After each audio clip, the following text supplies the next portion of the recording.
Perhaps one of the most unique martial arts events I have ever seen, this Rodtang vs DJ matchup has always intrigued me from the moment it was first announced, and it pretty much met all my expectations. For those who aren't sure about the rules of the fight, it's Muay Thai rules for the first and second round, and MMA rules for the third and fourth. So let's now talk about the fight itself.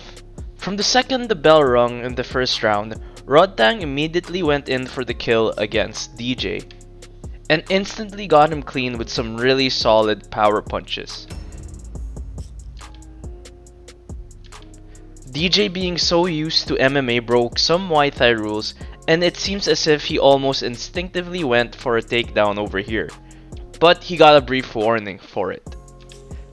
This onslaught from Rodtang basically continues, and DJ at first is just trying to survive. But what I did not expect is for DJ to actually go toe to toe with Rodtang and get him with some clean shots of his own. This just goes to show how good MMA fighters need to get, not just in one discipline, but in so many other disciplines to compete at the level they're at.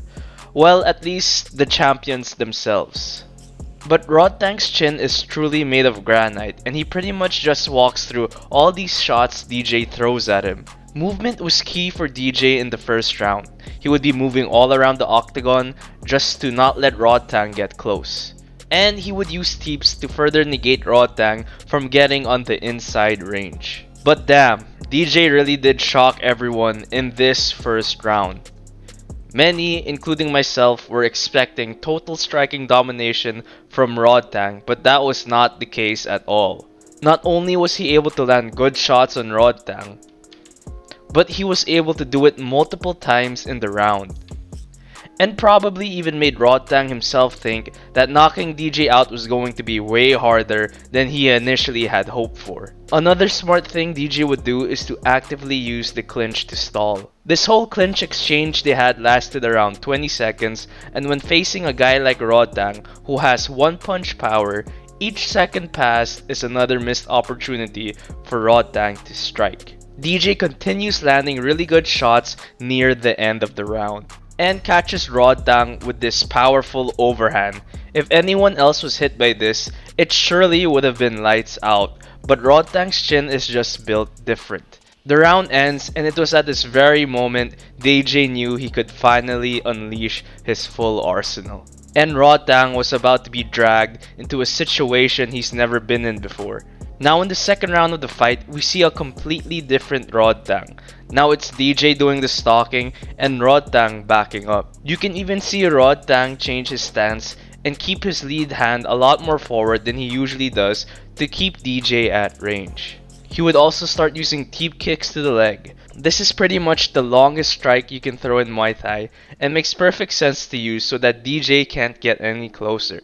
But grappling is just way too overpowered, and there's only so much you can do before the grappler eventually gets a hold of you.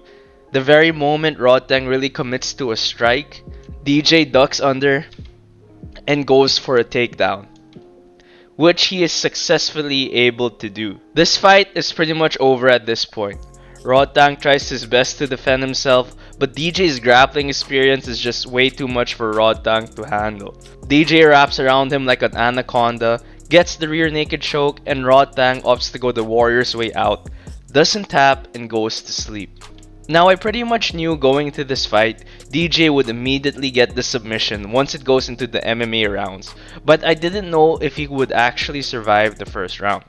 This fight just goes to show how good DJ is, because despite facing an opponent who's had over 300 fights in Muay Thai, he was still able to land many good blows and completely surprised everyone who thought Rodtang was just going to run straight right through him in the first round. Now these types of super fights are pretty interesting to me, and I'm wondering what other kind of matchups they could come up with. Perhaps the next super fight would be a karate versus wushu matchup between Sage Northcutt and Edward Folayang, which I wouldn't mind seeing since Edward called out Sage after beating John Wayne Parr. Or maybe we could even see something like boxing versus kickboxing. They could bring back the whole UFC 1 days when it's just one martial art versus the other, and each round is a different rule. So let me know down below what kind of super fight you would like to see, and I'll catch you all in the next video.